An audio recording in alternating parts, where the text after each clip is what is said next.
or real close. Oh, great.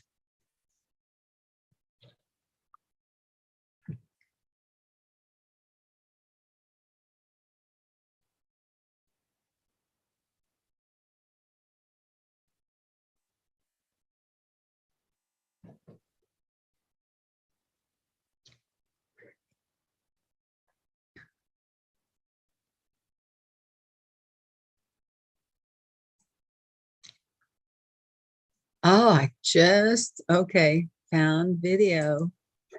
Hey, there you are. Ay, ay, ay. It was hidden. Okay,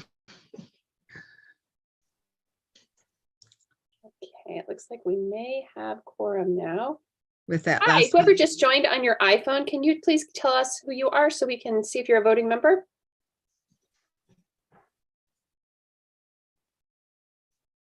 Councilman Jerry Friedel, Fountain Hills. Wonderful. Thank you so much, Councilmember Friedel. Madam Chair, you do now have quorum. Great, thank you. Okay, good. All right, thank you. Good afternoon, everyone. Welcome to the MAG Regional Domestic Violence Council meeting December 1st. And this meeting is now called to order. This meeting is being recorded and live streamed on YouTube as a way for members of the public to participate. For those participating via Zoom, which I think is all of us, please state your name when making a comment or asking a question. I will ask that you keep your phones on, your microphone on mute when you are not speaking. We will now begin the meeting with a roll call of all members. Celeste Adams. Vic Perez on behalf of Zach Altman.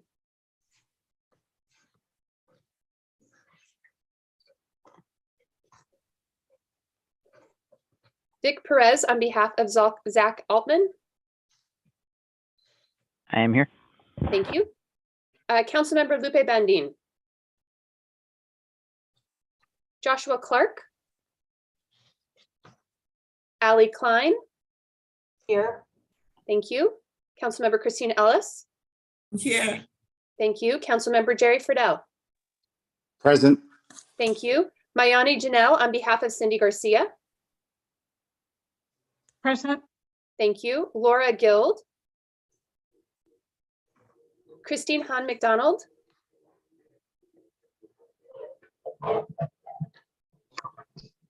Elizabeth Herbert. Samantha Hinchy. Councilmember Burdetta Hodge. Mary Lynn Kasanick. Here. Thank you. Trish Clark. Present. Thank you. Councilmember Sherry Loretano. Present. Thank you. Heather Bonnet on behalf of Andrew Lefevre. Present. Thank you. Chris Sun on behalf of Rick Levas. Kevin Mattingly. Present. Thank you. Amy Offenberg. Present. Thank you. Mayor Bridget Peterson. Phil Yabes on behalf of Rachel Sanders. Kristen Charlow. Here. Thank you. Sergeant Kelly Shore. Melissa Brickhouse Thomas. Present. Thank you. Brandon Wilson. Did I miss anyone? Kelly, this is DC Ernst. I'm present. Oh, I apologize. Vice Chair DC Ernst, I have to go back to the top. My apologies. Present. And Present. Chair Norton. Present as well. Thank you. My apologies. Did I miss anyone else? I hopped on late. Christy Hahn McDonald, City of Scottsdale. Thank you, Councilmember McDonald. Chair, back to Okay. you.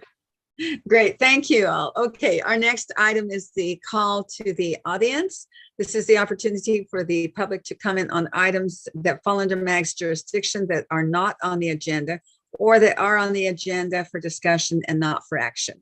Members of the public could submit written comments via the MAG website 1 hour prior to the meeting. Staff, do we have any comments, written comments for this? Madam Chair, we do not have any written comments for this item or any other items on the agenda today. Okay, great. Thank you. We will go on then to agenda item number 3, which is approval of the October 6th, 2022 minutes. Does any member of the council have any questions on those minutes? No? Okay. Do we have a motion to approve the minutes? Chair, this is Councilmember Christine Ellis. I make a motion that we accept the minutes for the date that you have on hand.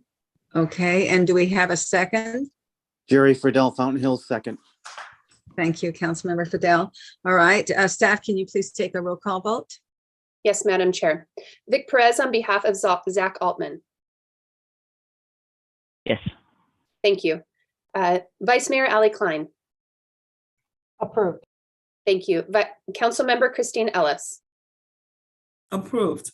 Thank you. Councilmember Jerry Friedel. Approved.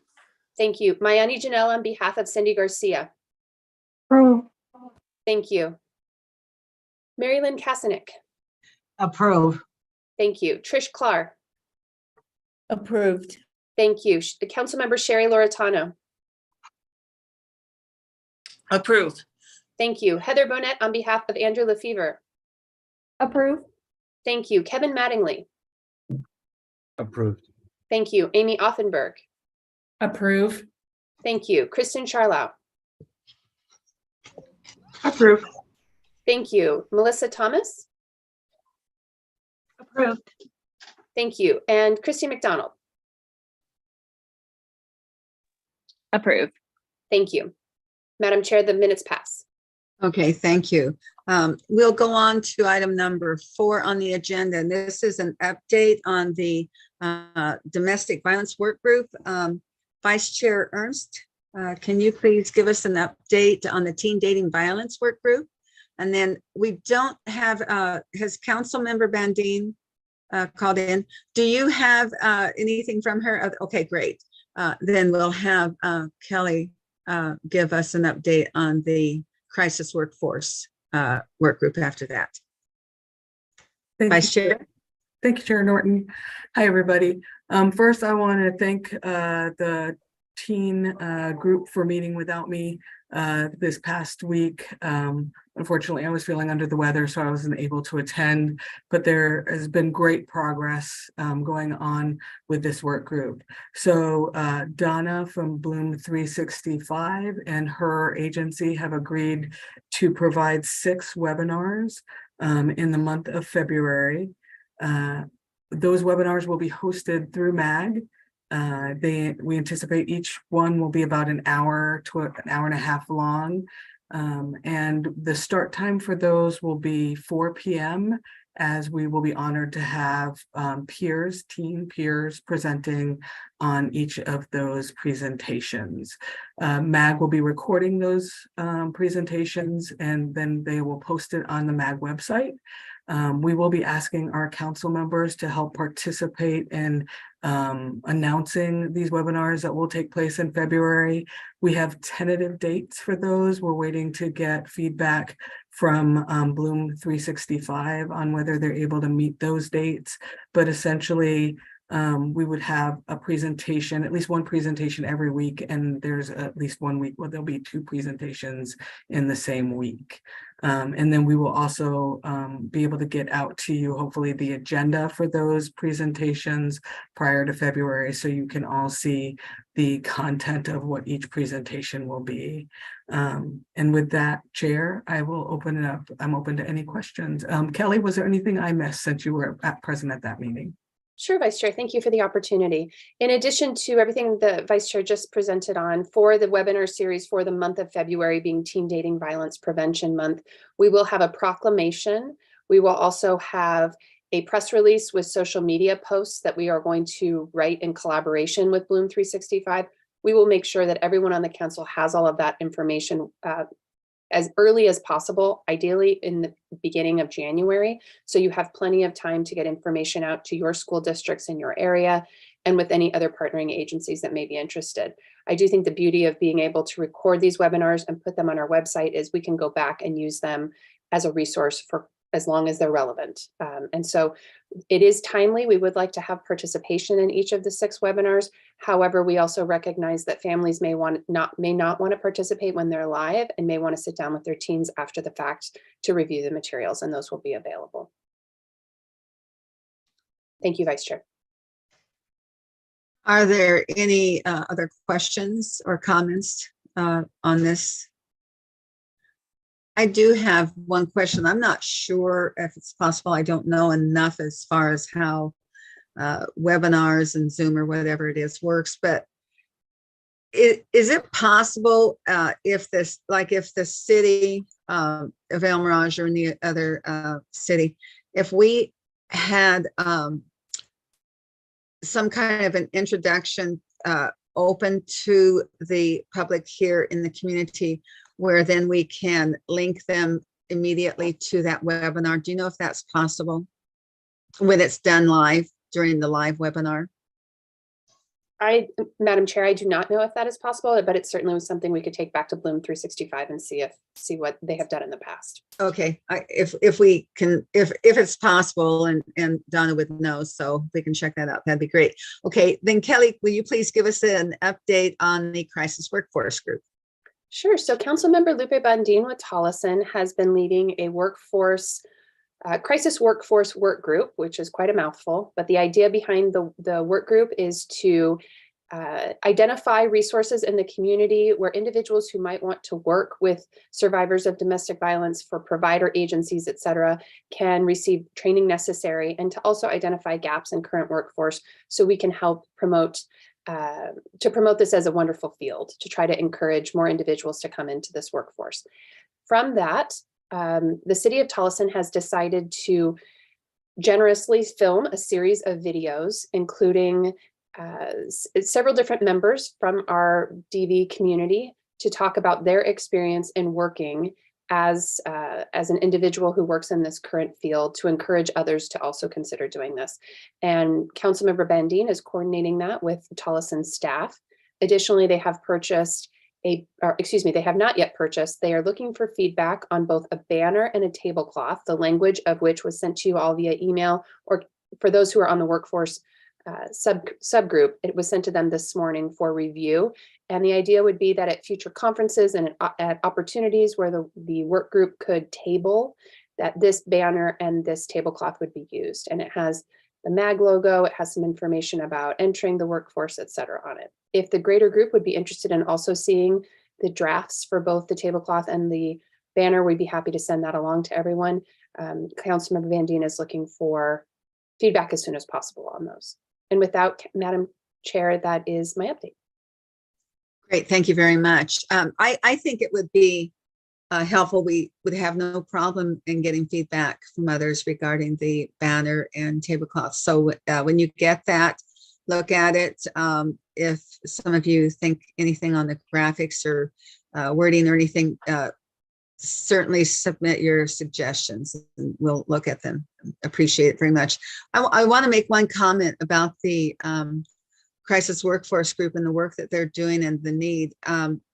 We had a domestic violence presentation on,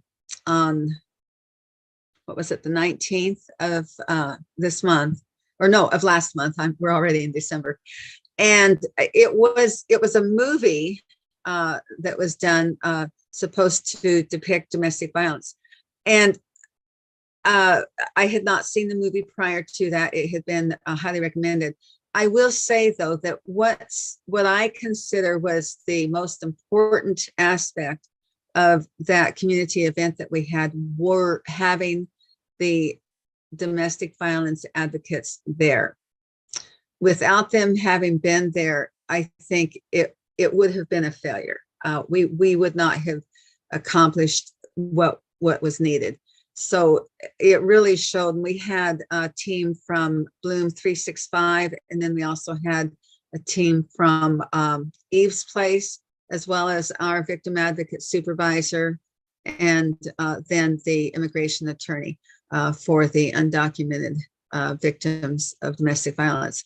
So it really, I was so impressed with how important a role they played. They were the most important people at that event. And so it's so, without those advocates, without the Eve's Place and the Bloom 365 and all of the others, ACEs, Doves and so forth, without that, there's no way that we can make a dent in helping victims of domestic violence become survivors. So I think I'm really glad to see what's happening with this, and I hope that we can really raise a lot of awareness. So thank you. Okay, we will go. Yes. May I interrupt for just 1 second? Pardon me. Yes, please. I would also like to let the council know that on that evening, you were honored by the city of El Mirage for your work in domestic violence. And we are very thankful to have you at the head of our council as chair. So congratulations on your honor as well. Thank you very much. I appreciate that. Thank you. Madam Chair, Okay. Sam Hinchy's hand is raised. Yes. Hi, sorry to interrupt. I was just curious, is it too late to get onto that group, that work group for Kelly? Would you mind sending me the calendar invite? I would so appreciate it. Yes. I would be happy to, Sam.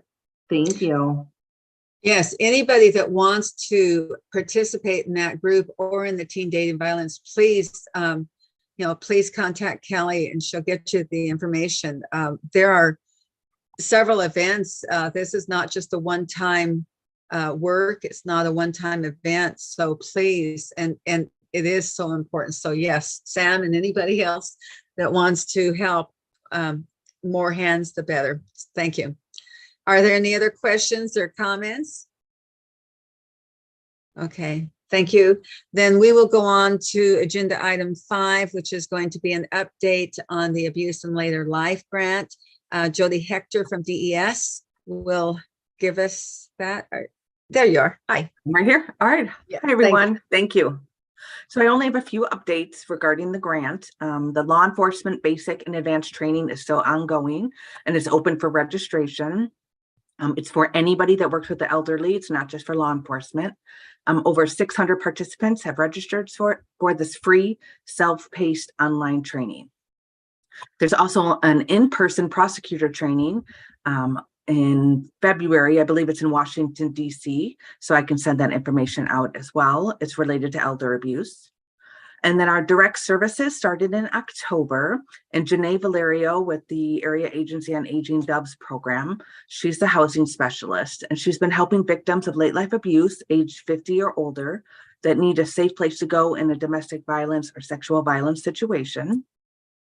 Grant funds can be used to pay for a hotel for up to 10 days, including food, clothing, and incidentals. So please share this resource with your staff and community because we have these funds to use until September of 23.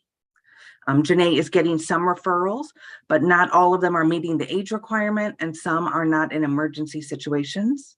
So Kelly will also, I'll give Kelly an updated flyer on how to refer someone for this emergency housing resource.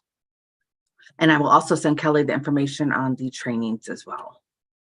So that's all I have to share today. Are there any questions?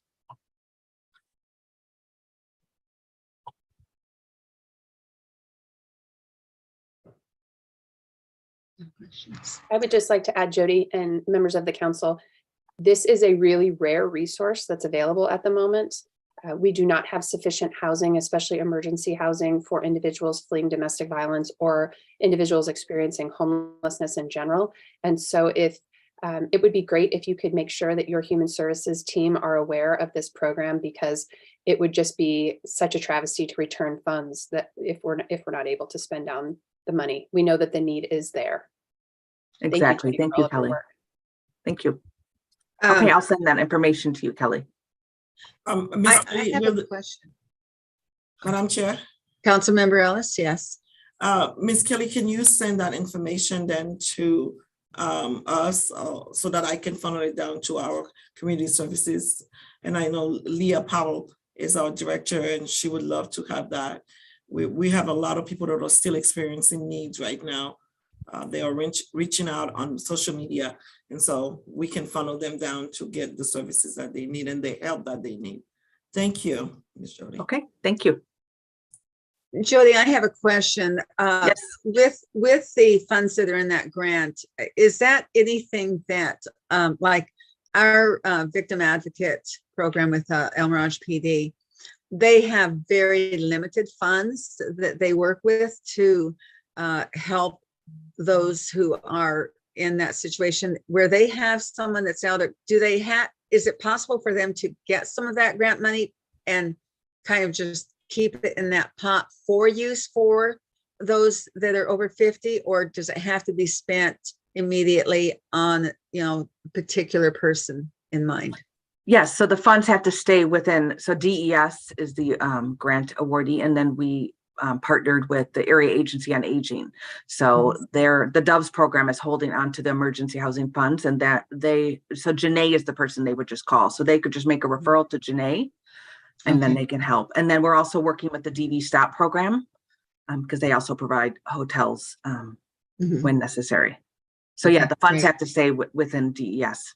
Okay, but the referrals, they get with Janae, and you'll have that information with us. That's great. I think that, there's probably in every one of our cities, those situations that will need that. So thank you very much. Any other questions? Mostly, I forgot to mention, it's really Maricopa County. It has to stay in Maricopa County.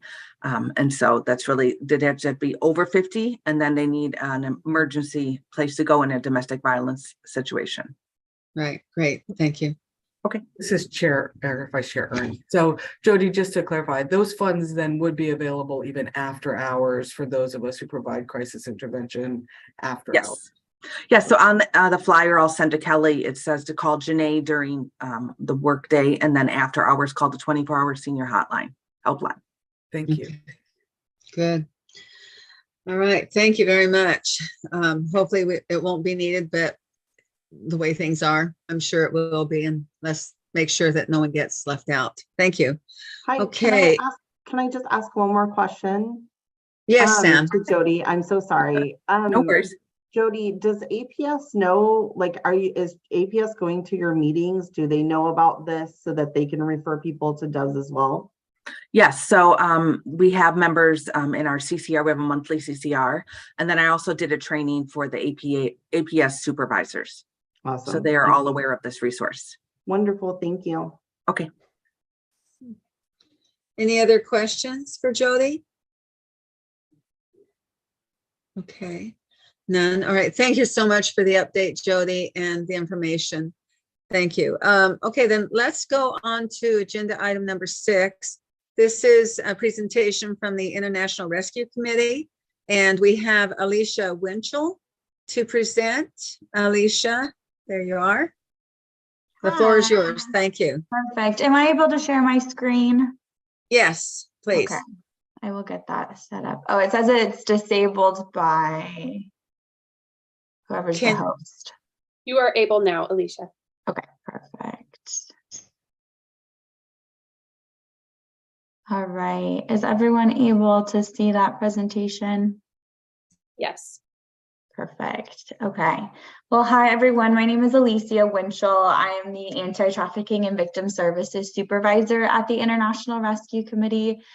Super happy to be here today. This request for a presentation was passed on to me because I do oversee our Victim Services program. And so this is going to be the program that we serve the most domestic violence victims within. But I'm going to give background on the organization itself, our department, and then I'll get into a little bit about this program specifically and the services that we provide to victims of crime at the IRC. And so again, just a quick intro of the IRC, understanding the people that we do serve at the IRC, then our safety and wellness department specifically, and our victim services program. So the IRC, the people that we serve, so we serve those who have been forced to flee from war, conflict, and natural disasters, as well as the host communities that support them. And we also support those who choose to remain in their home communities where those disasters or wars are happening. The mission of the IRC is to help people whose livelihoods have been shattered by conflict and disaster, and to help them survive, recover, and regain control of their futures. So globally, we're known as a humanitarian organization. We respond to humanitarian crises across the world. And a few slides here, I'll show you kind of where we work. But this is what the IRC is predominantly known for, is being a global crisis response organization. We serve people who've, like I said, whose lives have been upended by war. We work in countries across the world. In our crisis response, we respond within 72 hours, and then we also resettle refugees welcomed in the U.S. and those that have been resettled in other countries as well. So we work all around the world. I think, don't quote me on these numbers, but I believe we're in 40 different countries across the world, and then we're in 25, 28 maybe different states in the U.S. And so work across the world, known as a global humanitarian organization. But in the US, we really focus on the refugee resettlement aspect of things. So we're one of the 9 refugee resettlement agencies, and that's really what we're known for within our work in the US. However, each office has many different departments that have different focuses within that. So for instance, our IRC office, we have the safety and wellness department. That's not going to be found at every single office across the US. It just is something that our Phoenix and Tucson offices do have. And so we work with populations that expand beyond just the refugee population. So really quickly, just who we serve. So like I said, the focus is going to be on refugees when we're thinking about the IRC, but we serve many populations beyond that. So we serve immigrants, refugees, asylum seekers, as well as asylees, and I'll get into the difference between those as well. So an immigrant is a person who leaves their country to reside in another country, and this is by choice normally. So thinking about this as someone who chooses to come to the US, say from a different country, just in search of new opportunities or financial reasons or things like that, but is not going to be due to war or some type of conflict. A refugee is going to be a person who is forced to flee their home country due to war, persecution, or disaster. And then an asylum seeker is someone who's left their country to seek asylum in another country. And an asylee is someone who's been granted asylum. These can get really confusing. They're kind of used interchangeably when you don't know what they are. And so the main difference I want to highlight is between those refugees and asylum seekers. And so refugees are people that have been granted refugee status prior to coming and resettling in the US. So usually the immigration process happens either in their home country or at a refugee camp. They go through that immigration application and are granted that status prior to coming to the US. And an asylum seeker is someone who comes here, usually because they're forced to flee their home country in an urgent manner, and they have to come here and seek asylum here. And so they're going through the immigration process while living here in the US. And an asylee would be a person that has come here, sought asylum, and has been granted that asylum. So we work not only with refugees, but all of these different populations within the IRC, and especially within our safety and wellness department. So like I said, each different IRC office across the US is going to have lots of different programs or departments within that. And so for our IRC Phoenix office specifically, we do have that resettlement department, obviously, but we also have an employment department. They help all clients, not just our refugee clients, in finding employment. Safety and wellness department is the one that I work under, and we'll get into that a little bit more. Economic empowerment helps clients apply for loans, build credit, other things like that. There's programs within that help with those things.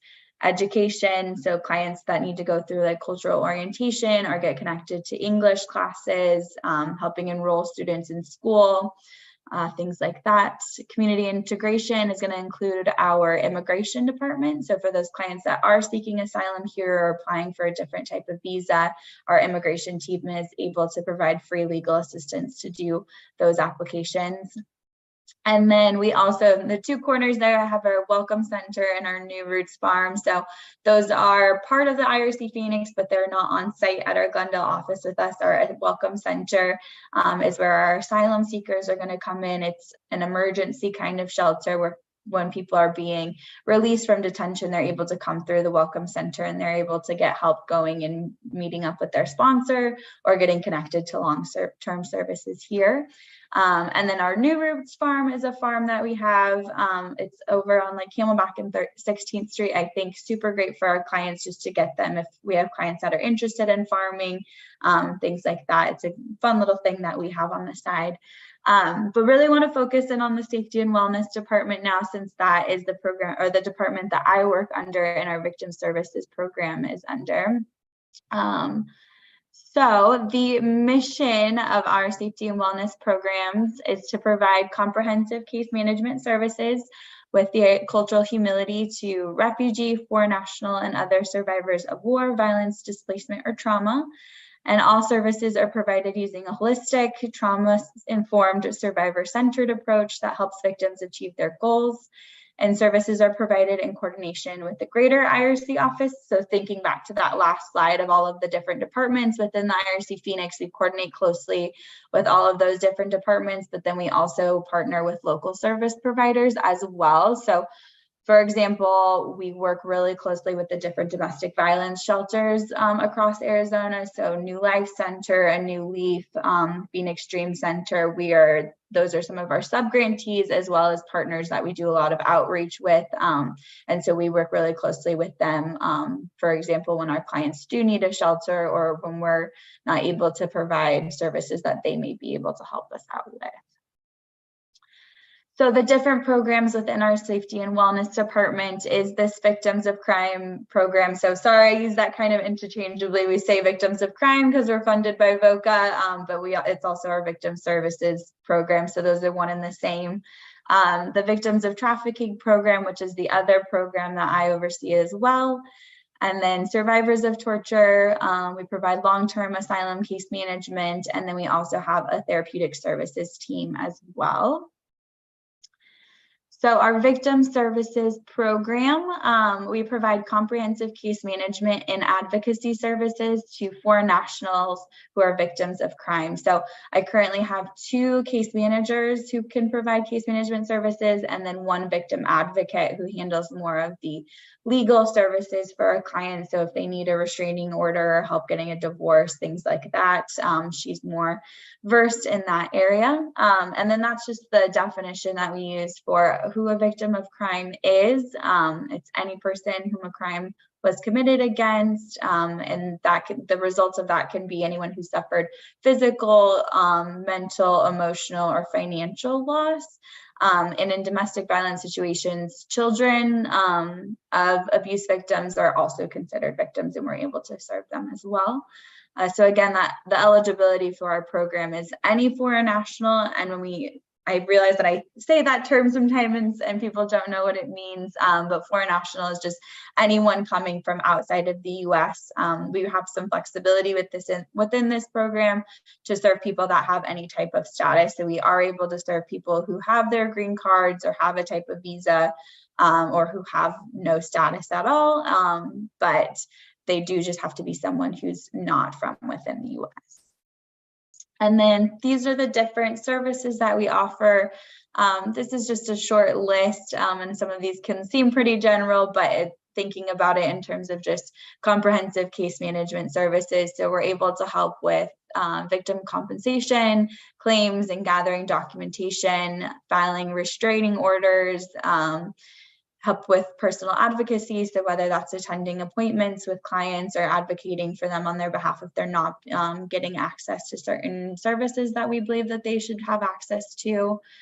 Lots of safety planning involved in our work as well. Crisis counseling intervention, if that is something that's needed, we're able to offer that through our therapeutic service team. And also we have outside resources for that as well. Public benefits applications. So we do work really closely with the DES refugee unit for our clients that do have some type of status and are eligible for public benefits.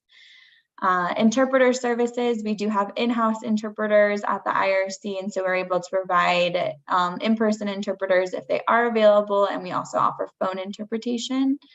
Other things are workers' compensation or employment benefits, helping them go to doctor's appointments and legal appointments. So helping them make those appointments, and also can help with the transportation to those. Same for medical and mental health services. We can help them learn how to make those appointments and attend those appointments.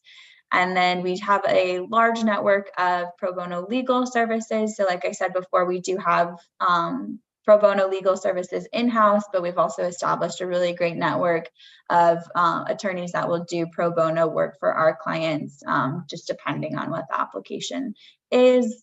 And then we also provide assistance with elder and child abuse petitions and child support forms. So if you guys do have anybody that you would like to refer, you can send them to this email. It's just wellness.center@rescue.org. You can also send any referrals to me, and I will make sure that we are able to contact the client. There is my information there, and that is all I have.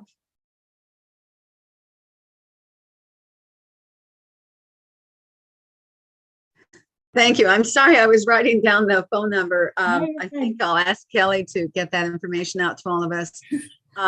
Does Love it. anyone have any questions? This is really good information that you provided. Are there any questions? If so, please raise your hand. I'm looking. Vice Chair Ernst, I see your hand raised. I was actually just trying to clap to thank her. Thank you for being here and giving us. Okay, I don't know the difference. Okay. Are there, I couldn't tell either. does anyone have any questions? Okay, I do have a Councilmember question. Ellis has her hand up. Where? Councilmember Ellis. Okay, Councilmember Ellis. Oh, I meant, I'm looking for the sign on the. I'm trying to figure out where it is. I don't know. It's is that with the 3 little buttons, or what is it? Where we find the hand? Councilmember Okay. Ellis and members of the council, if you go down to the bottom of your screen, you'll see a smiley face that says reactions. And if you click on that, there you go. You are also applauding technically, but it does highlight your square. So we can see that it looks like you do have a question. Okay. Oh, no. Are you there? Okay. I can't press buttons. Okay, so Councilmember Ellis, do you have a question? Well, I don't know what happened, but now I cannot see none of you guys. Don't know what I did. Okay, let's go back. Here I Okay, am. we do back. see you. So you Okay. can see me now, but I couldn't see you guys. Thank you so much. I really appreciate the introduction. And then IRC, we've worked with IRC in the past. I just wanted to give a big shout out. Being a foreigner myself and having come into this country at 17, we had to deal with a lot of different things. And this organization is truly empowering those who are coming here, whether legally, and even those who are still waiting to be legal, a space where they can actually get the services that they need in order to do that.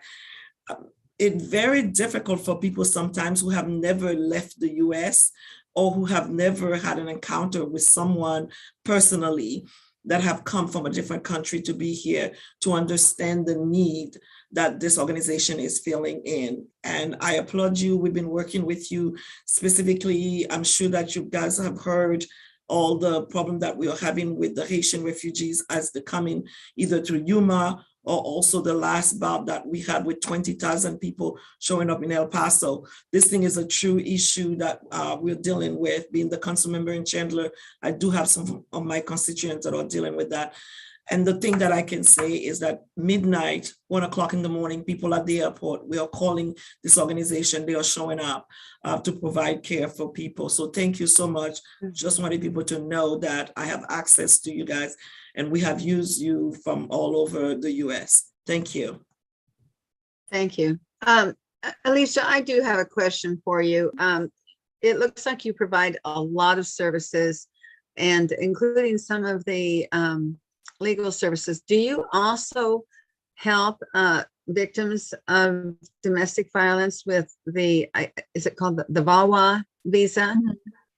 Yes, so I don't believe that anybody in our in-house immigration team knows how to do that application, but we work very closely with Always, and they are the ones that have helped us a ton doing those applications.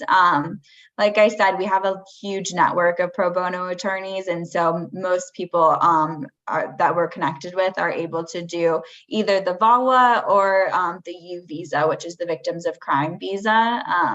Most people we're connected to know how to do one of those two. So. Oh, okay. All right. And then do you offer any kind of shelter services to? No, so we're not a shelter, unfortunately. I wish between trafficking and domestic violence, we could have our own shelter. But no, we don't have a shelter at the IRC. So that's why we're so closely connected with all of our partners. So same thing, we can call them at midnight and get them usually a bed, just because we are very, very close with that network.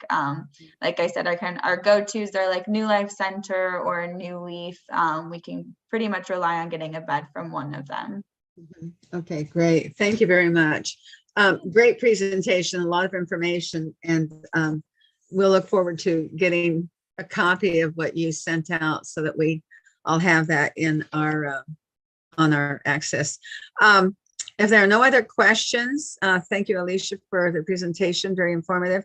We will go on to agenda item number 7, and we'll hear from Shantae Salisbury, who will present on Janice's Women's Center. Shantae, there you go. Thank you. Yes, thank you for having me, everyone. I am Shantae Salisbury, the founder of Janice's Women's Center, which was founded December of 2020 to support victims of domestic violence and homelessness. I do have the PowerPoint up, which does talk a little bit more about myself and the organization and the services that we offer. I am going to discuss a few things of what it is that I'm currently doing. So right now I partner with several different domestic violence organizations here. And I do have the list for the coalition. I do see that we have 25 DV programs and or shelters being offered just in Maricopa County. Out of that list, I only partner with 2 of them for housing.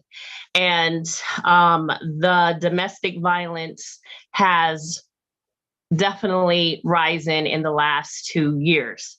And outside of those 25 and the 2 that I partner with, I have to outsource in order to find housing for the individuals that are either fleeing from out of state or currently within our counties of Phoenix, Arizona, and some in Tucson.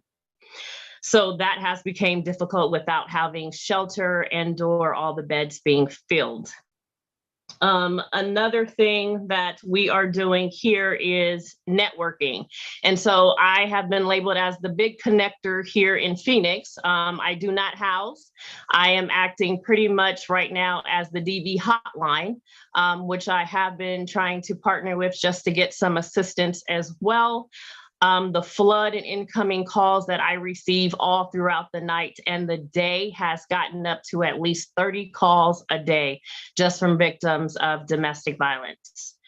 With that being said, out of those 30, sometimes I can only place about 4 of them inside of shelter or the outsource that I have as a connection for housing.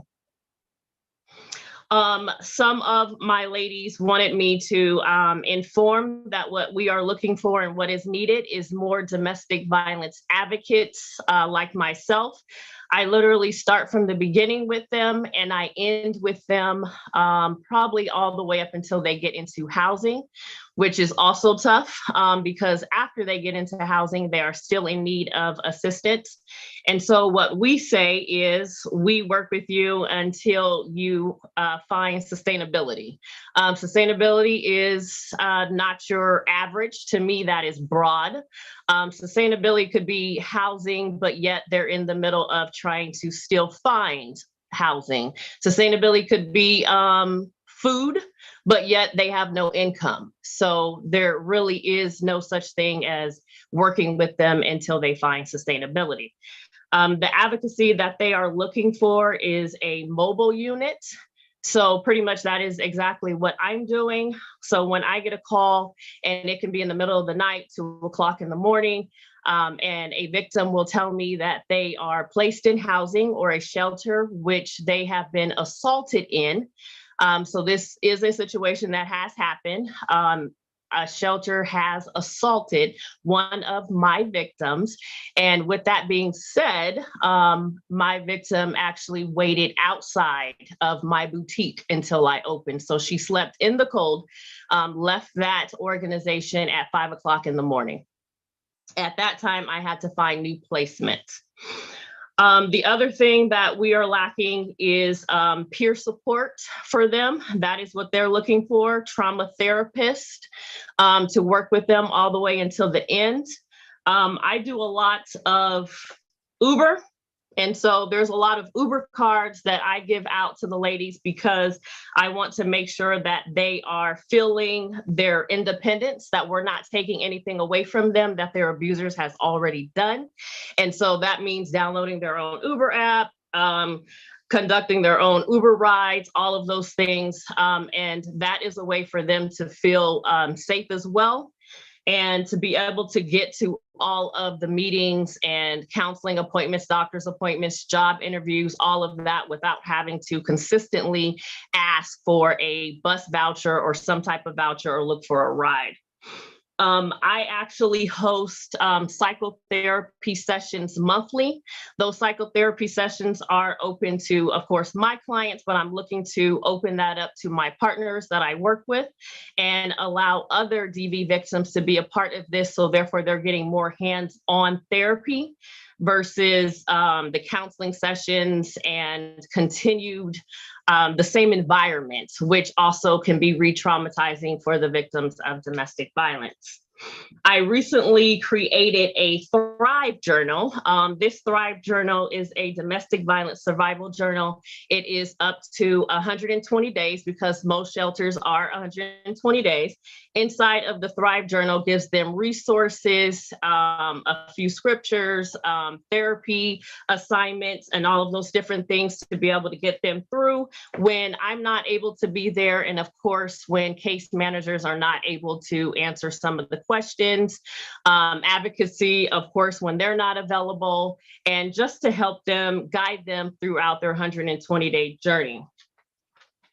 Another thing that I worked on was the HB 2604, which expanded the order of protection, amongst other things, with Representative Bullock. That bill was very important to the victims because they were actually looking for their order of protection to be for life. I let them know that that was kind of broad as well. So to narrow that down, they were at least happy to get the 2 years.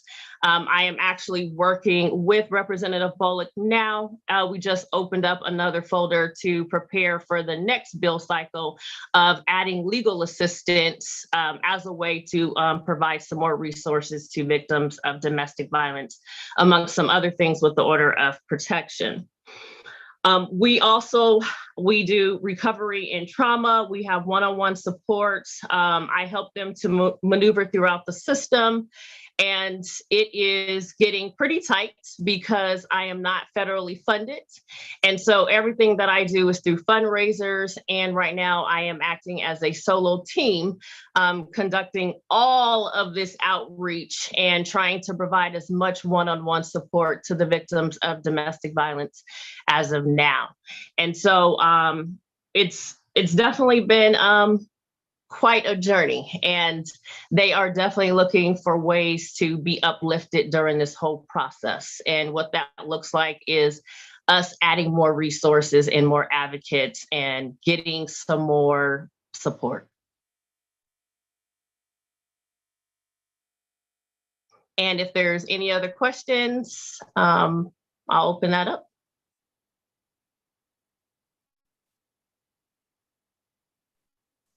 Hi, Shantae. This is Samantha from ACES DV.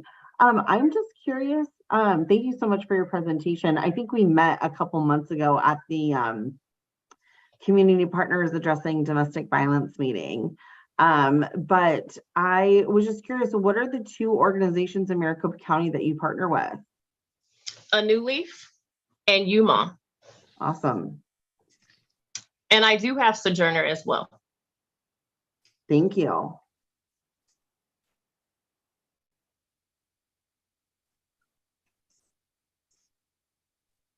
This is Vice Chair Ernst. Again, thank you for presenting. So I understand you're carrying a heavy load on yourself, but as someone who also runs a crisis response team in the city of Phoenix, I was wondering if you have any brochures or information on how we can connect individuals that we come in contact with your agency for ongoing support. I do have some brochures. I can get those over to you. Excellent. Thank you so much. Shante, it looks like you're filling a lot of shoes and very short-staffed. I see there where you are looking for a lot of volunteers. How many do you currently have, and how many more do you need? I have currently 15 volunteers, but I always tell people they come in strong and they leave just as strong. And so that makes things tough. But my community support is really large. Chandler is one of my biggest community supports, which is Councilwoman Ellis. I have had Councilwoman Hodge. She's been very supportive as well with the gala, which recently took place. Volunteers in different areas is most important. I have people that work in HR. They come out and they support. I have counselors, so licensed therapists. They come out and they support with all of my events that I host. And so just needing about 20 more volunteers in different areas of expertise that would help support this. I recently just got a family of 5. So a young lady fleeing domestic violence, she has 5 children.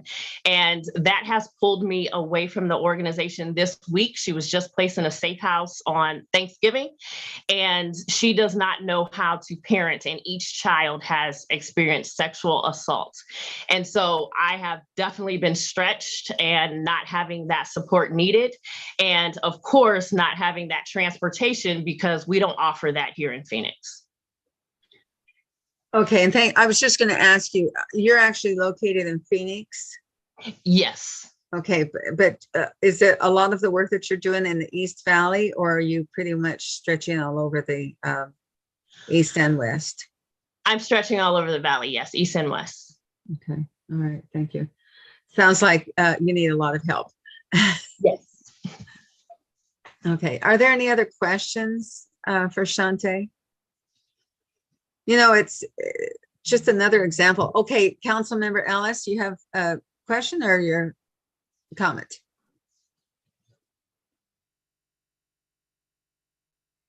Councilmember Ellis? I don't know what's going on. It keeps clicking me out. And then I don't know. And then I'm clicking back in, I'm clicking back out. Thank you, Chairwoman, for the opportunity to make a comment and then ask a question. I know Shante came to me from day one when she saw that I was on this, sitting on this organization and this board because she wanted to do. So today, I think it's an amazing day for her and for me to see her making a presentation to this board, because that was from day one when she first started this organization. That was always something that she wanted to be able to do. And I'm so grateful that we, as a chair, and then also the board have allowed her to be here to make this presentation. A one-woman show sometimes might look to us like it's impossible, but I have found in Miss Shante someone that is determined. She has a tenacity, having been also what I will say a thriver, because I no longer use the word victim for those that she's serving and of her. I said a thriver herself and someone who's continued to advance into everything that she wants to do. The question that I want to ask her today, if there was an ask that you wanted to make to this board, what will it be at this point? Because I know that we work on that bill and got it passed, and we're working on some more things again with everybody in the community. As you said, is supportive, but there are things that you know that you cannot do without do the work that you've been called to do without it. If there is anything that this board could do to help you to obtain to where you want to go, what would it be? That would be to get a building donated.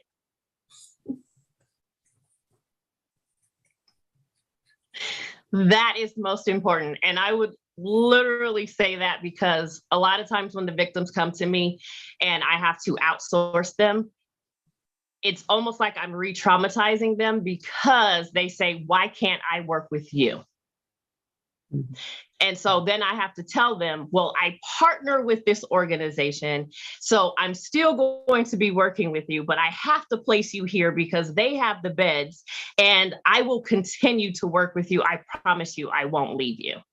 Yeah. Well, that's a big ask. And, you know, It is a huge ask. but I think one of the things too, just as with so many of the other organizations, and part of what the crisis workforce is looking at too is the need for more advocates. I think, the more you have, the wider the net you have, and the greater strength and support you have to get to that building, to get to those people that might have the wherewithal to support that. So, but great work. Thank you so much for what you're doing and for presenting. And again, if you'll share the information with Kelly so that she can get that out to all of us, we would really appreciate it. And, those of us, we might think and see if there's any way that we can, help support your work in any way possible as advocates or, whatever's necessary to help. I think, to help one victim is great. If we can help more, it's fantastic. And it's one person at a time. So thank you so much. Are there any other comments for Shante? Okay, thank you very much for your presentation, Shante. I appreciate it. Thank you for having me. Thank you. And let's continue on to agenda item number 8. And this is going to be a presentation by April Reed on Ability 360. April, there you are. Hi, thank you. Hi. Hello, everyone. Thank you for the opportunity to share today. I appreciate being with you. My name is April Reed. I'm the Vice President of Advocacy at Ability 360. Ability 360 is a disability service organization, and we work with anyone with a disability. I'll go to the next slide, please. Thank you. Our mission is simply to empower people with disabilities so that they can find what independent living looks like for them. And so we're not here to tell somebody what that journey is, but we're here to support them in exploring how they want to live, what their goals are, and what living well with their disability is going to look like, because we know that that's a very individual experience. And so the supports and services we offer are all about helping people find that self-determination, the ability to self-advocate, and what their journey, what matters for them in that journey. Next slide, please. We are located here at 48th Street in Washington. We are what's called a Center for Independent Living. So those are federally funded to work with anyone with a disability, as I said. But Centers for Independent Living do have service areas. So our service area is Maricopa County, Pinal, and Gila County. However, we do have several other sister centers here in Arizona. So there's Direct Center for Independence in Tucson. There's Smile, that is the Center for Independent Living in Yuma. There is Assist, which is on the Navajo Reservation. And there is New Horizons, which is in Prescott Valley. And so you will find very similar services there, working with anyone with a disability and supporting them in advocacy and independent living goals. Next slide, please. That's just a picture of our location. Again, we're at 48th Street in Washington, right off the light rail. We are housed with 8 other disability service organizations, organizations like Arizona Center for Disability Law, Raising Special Kids, the Autism Society, United Cerebral Palsy. And so it really is a one-stop location for services and supports for people with disabilities. Next slide. So a couple of things for you to know about Centers for Independent Living that kind of make them a little bit unique as far as disability service organizations or services for individuals with disabilities. So we were funded by the Rehab Act of 1973. Congress did a really unique thing at that time, and they said, you know, there's other programs out there for people with disabilities, but we want to fund a program that is developed by people with disabilities for people with disabilities. And so 51% of our staff, our board, our management team must be individuals with disabilities. So you will see people here like me. I'm a social worker. That's my background. So I am qualified professionally to work with people with disabilities. I also happen to be a person with a disability myself. And I have a physical disability, something similar to Parkinson's disease that I've had my whole life. And so when you come here and you work with me or you work with one of our staff, it's the professional perspective, but also the personal perspective of living with a disability. And we think that's really helpful as far as the sense of community that we can create, but also as we design programs and provide curriculum, that we're doing that from the perspective of that personal experience living with a disability, and that we're creating services that focus on self-determination and the belief that people with disabilities can do anything anyone else can. We just might have to do it a little bit differently, and that's okay.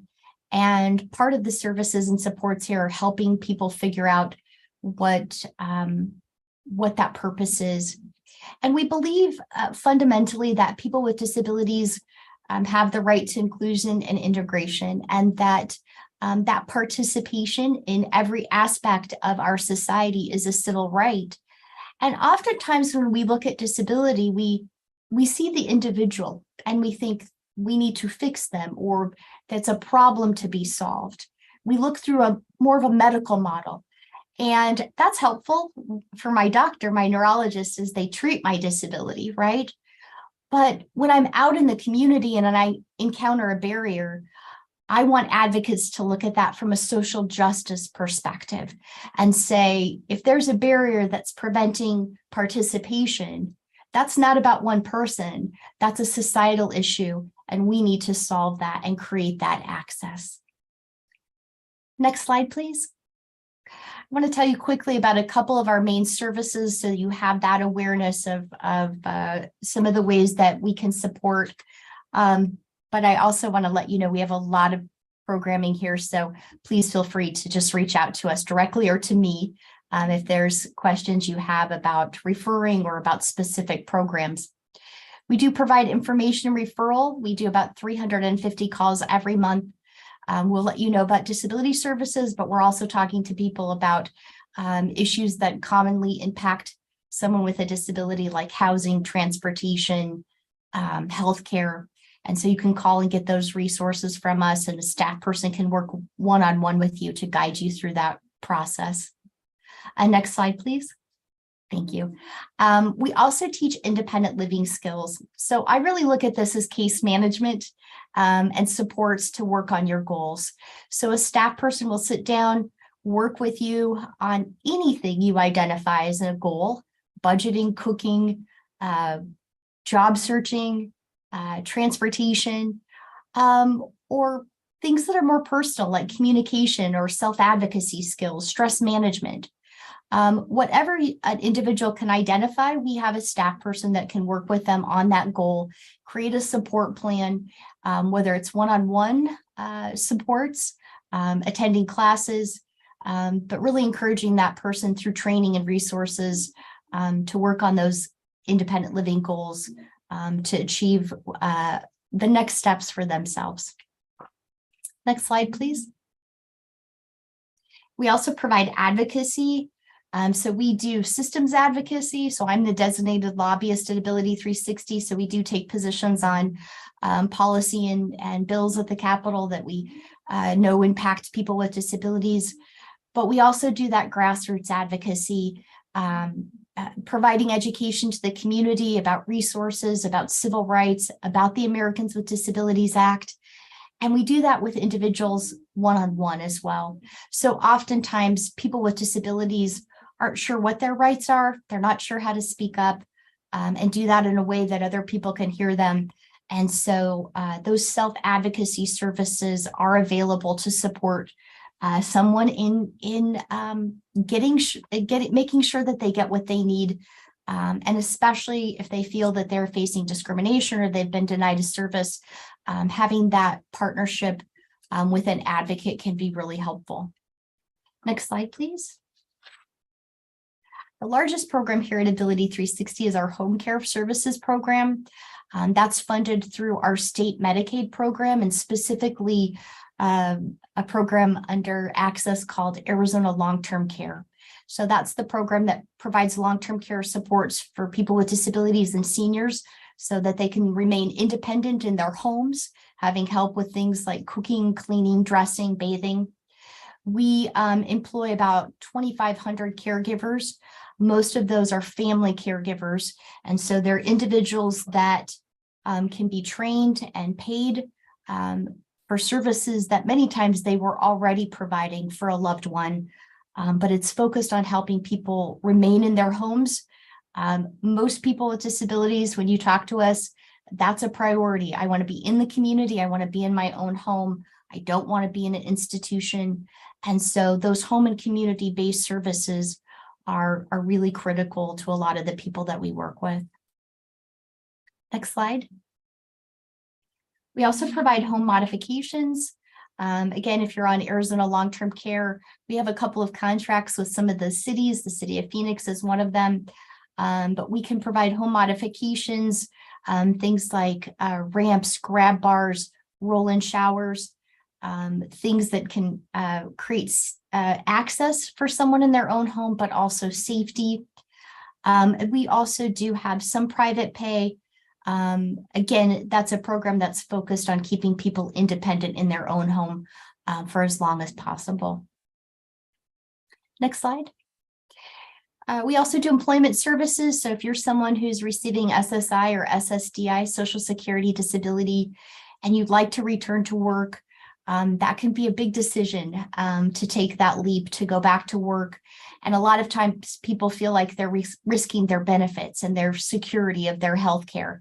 And so we have our employment services program that can help support someone in that journey. We do resume writing, interview skills, job search, and really educate people about the Social Security work incentives that protect their benefits. And they don't have to lose their health care. They can try work and not have to fear that. And that program is really important to helping people understand the process. We also have a benefits counseling program that will let people know how they can work and maintain their benefits. And those programs are both funded through Social Security. Next slide, please. And I'll also tell you about some of our youth services. So we kind of joke that we work between some of our programs, we can work with babies all the way up to people that are 100. And so one of the programs that we've expanded recently is our 360 Youth Program. That's providing pre-employment transition services to youth 14 to 22.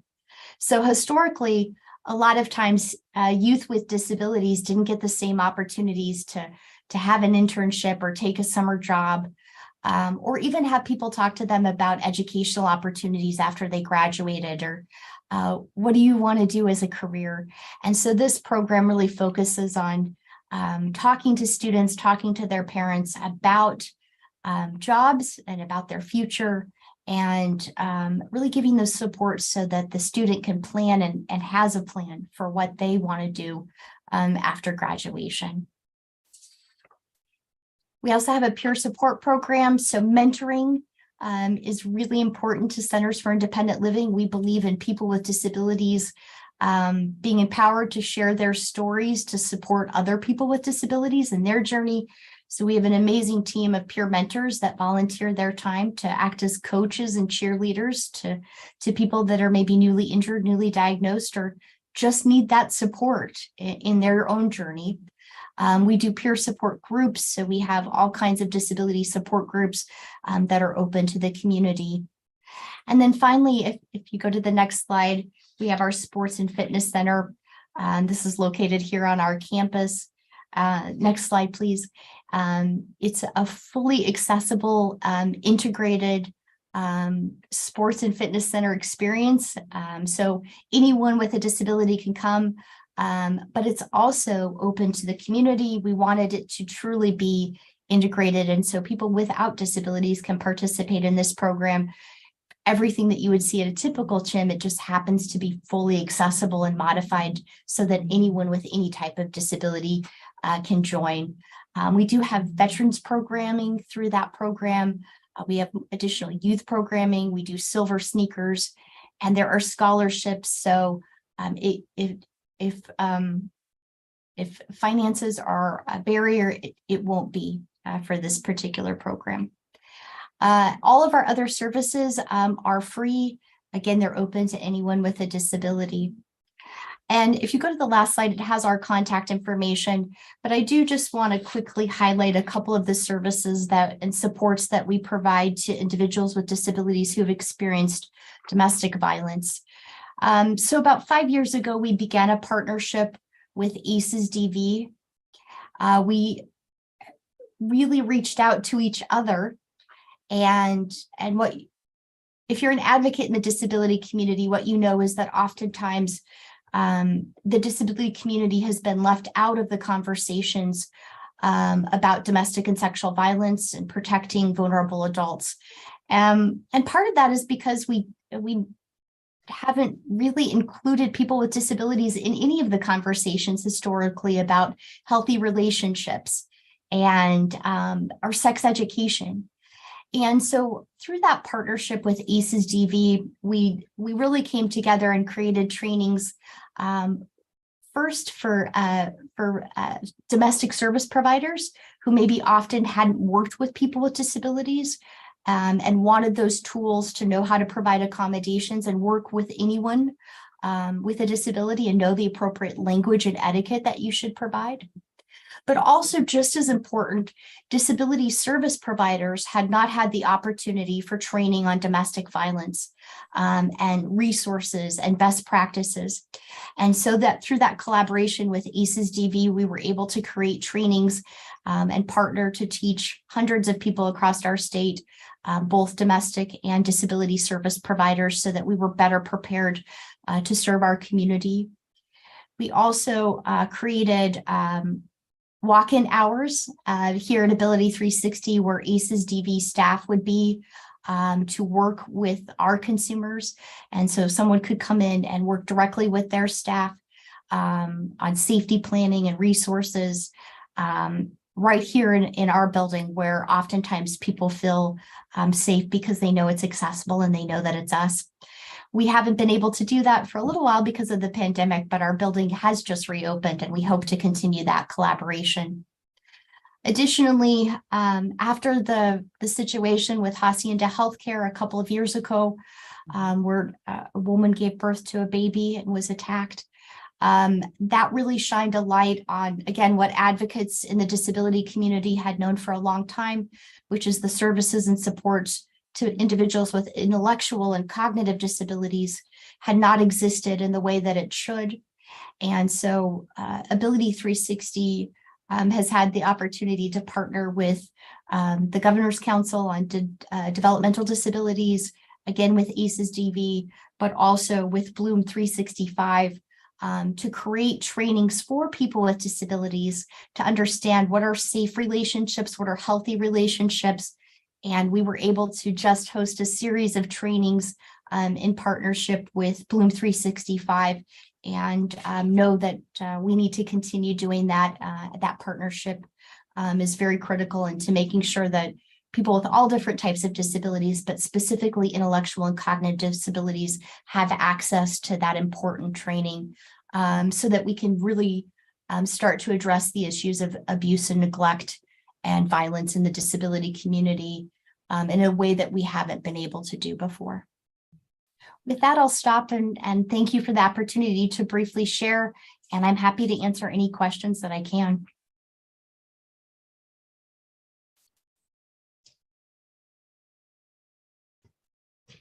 Well, I'll start, April. I have quite a few questions. Excellent presentation, a lot of information. I'm really impressed with all of the work that you're doing, and your facility. That's amazing. The support you've had to be able to do that is incredible. You brought out a lot of things. I have a question because I think with all of us, a lot of us elected officials, when we go around to the community, we come across people who have disabilities in their homes, and they're trying to manage to stay independent. What you said, you have transportation services. What are some of the transportation services that you provide? That's one question I have, and I'll let you answer that first. Sure. So transportation, if you talk to people that live in Arizona, but anywhere in the country that have a disability, you're talking to people that are experiencing housing barriers right now, transportation barriers, and employment barriers. So it's very common. So at Ability 360, we do provide transportation to our events and to our classes. We know that that's a barrier for people. And we have a wonderful dial-a-ride system, paratransit system, and public transportation system. But oftentimes, because of the nature of their disability, it's hard for them to use that. Or they might live in an area where they just don't have access to that. And so we do provide that transportation service to anyone who's signed up for our services, and we can help with that. Additionally, we have created a lot of our curriculum so that people can use that and utilize it by Zoom. So we just don't want that to ever be a barrier to someone getting a service. So that's available. We also really know that sometimes the barriers also people feeling comfortable using the transportation services. And so for years, we've had a partnership with Valley Metro. They teach a class for our consumers every month, and really empowering people to understand the public transportation system and get a chance to practice with our staff and with Valley Metro staff so that they feel empowered to use it, they feel comfortable, they feel safe, they understand the difference between the bus and dial-a-ride. So those are some of the services that we provide to support people around transportation, but that certainly is a big barrier for our community. Yeah, it is. Thank you so much. And then I have another question. On the long-term care providers that you have, do you have care providers for people who are suffering dementia? Is that considered in your realm a disability, or are we talking a whole different type of situation there? So for our long-term care program, it is non-medical services, and there are other providers that do medical services. So oftentimes, initially, someone with Alzheimer's or any type of dementia might initially qualify for services that are non-medical. But as those symptoms and that disease advances, then they would likely be moved to the medical service providers. So we are kind of maybe the initial bridge as they start needing supports. There are a lot of vendors out there that provide home and community-based services. What you will hear from all of those vendors is that there's a caregiver shortage and that it is a crisis. Every vendor will tell you that they're turning away referrals right now because they don't have the staffing. And so we really have to take a look at the funding and really understand how critical caregivers are to our society and our community. And we have to increase those wages and the trainings and supports for caregivers.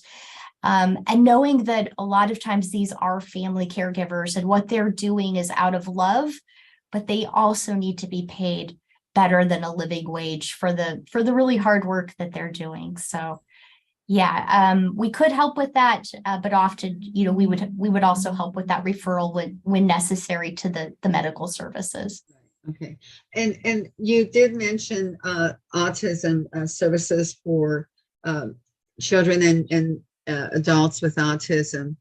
And I think that's fantastic. In fact, and I think on the 360 Youth, the program that you're providing training, I have, I'm a therapeutic writing instructor, and so a lot of my students have developmental disabilities. Autism is probably the primary.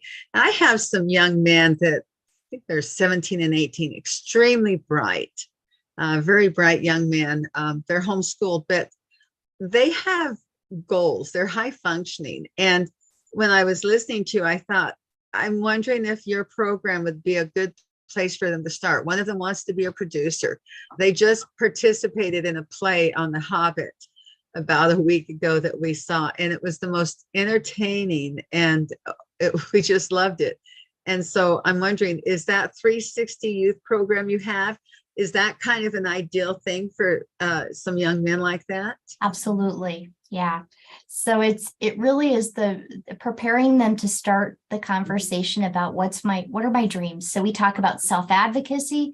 We talk about workplace readiness skills, some of those independent living skills that'll help me be successful in school and in work. And then we talk to them about educational pathways, career pathways, internships.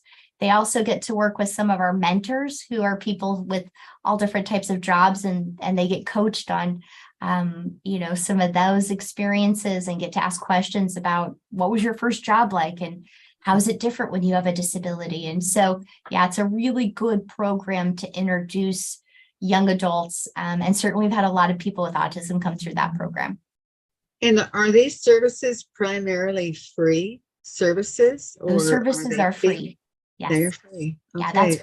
that's provided through a grant, a contract through Arizona Vocational Rehabilitation.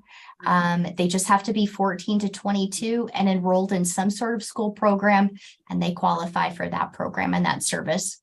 And it's 18 weeks, so they get to spend a lot of time with our instructor and our team. And it's a really good foundational training to help them start thinking about what's next after graduation. That's fantastic. Thank you. I'm impressed. And we just have so many needs in our communities, and it looks like you are really filling. That's a need that doesn't get a lot of talk about it. It doesn't get a lot of highlighting on. So thank you for presenting to us, and glad to know you're there. And I definitely intend to refer many to your organization. I hope you'll share again all the information with Kelly so that we all have that access to it. Are there any other comments or questions for April? No? All right. Thank you very much, April, for your presentation. I appreciate it. Okay. Then we will continue on. Do we have any? Yes. Yes, Can Kelly. I add just one other comment real fast before April goes?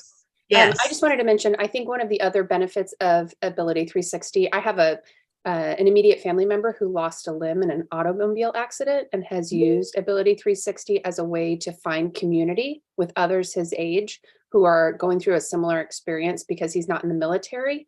And a lot of young men his age, he felt isolated because he was unable to otherwise identify community. And Ability 360 has really just been excellent for him. So I think that's this other underlying benefit of that organization, where you can come and you can see people like you, and you can meet friends like you, and even just socialize. I think Ability 360 does an excellent job in that way. So I apologize for interjecting, but I am a big fan of your organization, and so thankful you are here. Thank you. Thank you so much for offering that. Thank you. That peer support is huge. Seeing somebody who gets it and understands what you've been through, but also can be that role model to say, hey, anything's possible. You have a community. Yeah. Thank you. The thing too is you just never know, how life is, the turns that life can take. And, to be able to have that support, no matter what kind of situation you find yourself in, it's important. We want people to really know that they're, respected and they have a place we all have a place. And so thank you so very much. Thank you, Kelly. Okay, so do we have any requests for future agenda items? Our next meeting is in February. I don't have the calendar in front of me, but so we have a few months to go. Are there any suggestions or comments for the next meeting? Okay, if you think of anything in the meantime, please present that to Kelly. And before we go, are there any other comments or announcements from any of the members? Chair Norton, if I could just thank Kelly for putting together this agenda today. It was packed with a lot of good information, and I appreciate the time that you and your staff put into that. Thank you so much. Excellent. Sure. We were really fortunate to have those three great speakers be able to be here today, and we're thankful for that as well. So we appreciate you being Very here. good. Thank you. And you will get all the information out to us, right? Yeah, it's good information. Thank you so much. Well, I want to wish you all happy holidays and stay safe. And then we look forward to seeing you next year. Okay. And our next meeting is February 2nd, Thursday at 2 p.m. And with nothing further, our meeting is adjourned. Thank you. Have a great day. Thank you, Madam Chair. Thank you, members of